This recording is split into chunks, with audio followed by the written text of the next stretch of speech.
Hi students. तो अगर आप ये सोच रहे हो कि आप ये कैसे पता करो कि आपका मैकेनिकल इंजीनियरिंग में इंटरेस्ट है भी कि नहीं है, तो ये कैसे किया जा सकता है? नॉर्मली स्टूडेंट इसी तरह से डिसाइड कर लेता है कि मेरा मैकेनिकल इंजीनियरिंग में इंटरेस्ट है कि नहीं है, कि अगर उसे कार्स में इंटरेस्ट होता है, बाइक्स में इंटरेस्ट होता है, तो वो समझ लेता है। एक गलती यहाँ पे स्टूडेंट्स और ये करते हैं कि उन्हें ये लगता है कि कार डिज़ाइन करने को मिलेगा इन टर्म्स ऑफ कार कैसे दिखेगी, ये हमें डिज़ाइन करने को मिलेगा। तो ये तो मैकेनिकल इंजीनियरिंग का पार्ट होता ही नहीं है।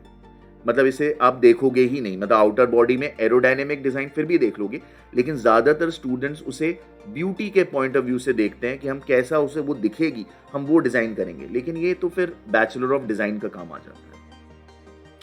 दूसरी चीज़, स्टूडेंट्स को ये लगता है कि हम जैसे ही जाएंगे वहाँ पे काफ़ी प्रैक्टिकल चीज़ें कराई जाएंगी और हम गाड़ी बना पाएंगे, तो ऐसा होता नहीं है। आप कैसे डिसाइड करो कि आपको मैकेनिकल इंजीनियरिंग में इंटरेस्ट आएगा कि नहीं आएगा?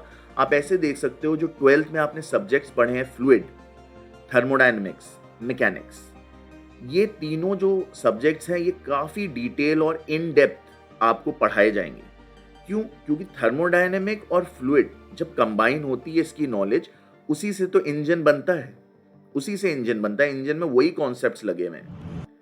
जब मैकेनिक्स की जो नॉलेज है वो आपको मिलती है, तभी तो आप प्रोडक्शन में जा सकते हो। कोई भी चीज़ जब आप बनाओगे, उसमें कितना फोर्स लगाना है, कैसे काटना है, क्या हो स्ट्रेसेस लगेंगे, तभी तो आप कर पाओगे। तो वो स्ट्रेस एनालिसिस जो होती है वो पूरा उसका पार्ट है। तो मैकेनिकल इंजीनियरिंग में अगर आप 12th के लेवल पर हो, तो आप ये ध्यान रखो कि अगर आपको थर्मोडायनेमिक्स नहीं अच्छी लग रही है बहुत इन डिटेल, तो फिर आप मैकेनिकल मत लो, क्योंकि आप गाड़ियों की तरफ नहीं जा पाओगे। ठीक है, गाड़ियों की तरफ जाना बहुत मुश्किल है अगर आपको ये सब की नॉलेज ना हो। अगर आपको फ्लूइड में इंटरेस्ट नहीं है तो आप नहीं पहुंच पाओगे गाड़ियों की तरफ। लेकिन हाँ, मैं इसके साथ ये ज़रूर कहूँगा कि अगर आप अच्छे मार्क्स लाते हो और आप लकी होते हो, तो वहाँ पे अगर जो गाड़ियों की कंपनी आ रही होगी, चाहे महिंद्रा, मारुति, अशोक लीलैंड, वो आपको हायर करेगी। बट यहाँ पे एक कैच और है, ये याद रखना कि वो आपको सीधे डिज़ाइनिंग का काम ज़रूरी नहीं है दे। ज़रूरी नहीं है न्यू प्रोडक्ट डेवलपमेंट में आपको रखा जाए, हो सकता है।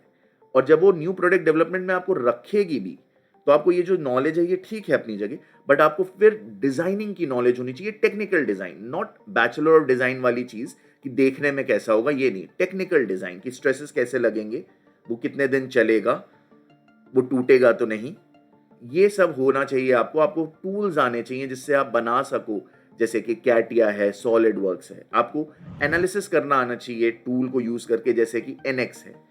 तो आपको न्यू प्रोडक्ट डेवलपमेंट में हो सकता है काम मिले। लेकिन जनरली आपको मैनेजरियल रोल मिलेंगे, executive roles, in terms of काम हो रहा होगा। You have to make sure कि एक दिन में इतनी गाड़ियां बने।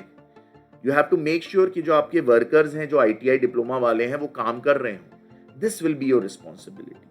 सो अगर आपको ये काम सोच के अच्छा लग रहा है, तो आप मैकेनिकल इंजीनियरिंग लो, ट्राई करो। हो सकता है आप ऑटोमोबाइल इंडस्ट्री में घुस जाओ, क्योंकि ज़्यादातर स्टूडेंट्स यही पूछते ही हैं हमसे।